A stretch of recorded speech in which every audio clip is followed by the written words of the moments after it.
Энэ удаагийн эрдэм шинжилгээний хурал нь байгалийн ухаан, анагаах ухаан, нийгмийн ухаан зэрэг салбарт хөгжиж буй эм зүүн шинжилгээ ухааны хөгжил дэвшил, цаашдын чиг хандлагын тухай олон судалгаа, шинжилгээний үр дүн, шинэ мэдлэг мэдээллийг нэгэн дор хуваалцж байгаагаараа онцлогтой.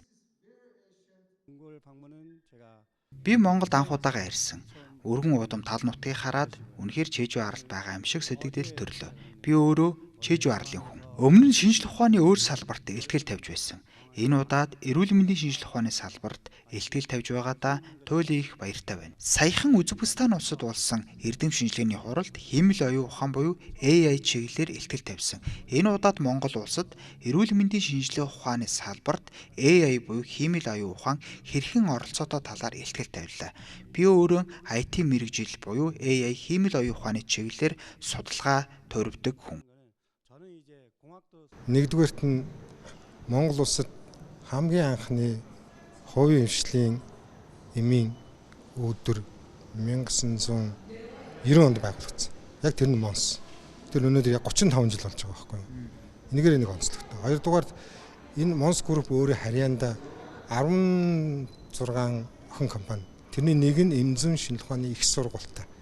Тэгэхээр өнөөдөр их сургуулийнх нь 25 жил, Монсын 35 жил. Тэгэхээр энэ бусад компаниудыг бодвол группүүдийг бодвол Монсын онцлог нь өөрөө их сургуультай учраас их хэмж эмзүүч нарыг бэлтгэхээс гадна тэнд асар том эрдэм судлалын ажил явагдаж байдаг. Энэ ажлын үр дүн өөрөө үйлдвэрт нэвтэрдэг. Энэгээр онцлогтой.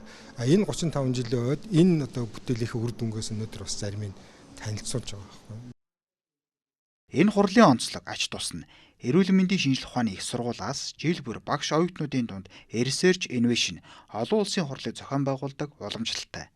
Энэ удаагийн хурлын онцлог нь түүх даван хүрээнд зохион байгуулагдаж байгаас гадна ирсэн бүтээлүүд болох бүрэн хэмжээний өгүүлгийг эрүүл мэндийн шинжлэх ухааны их сургуулиас эрхлэн гаргадаг сэтгүүлийн тусгай дугаарт хэвлэн нийлдэгээрээ онцлогтой.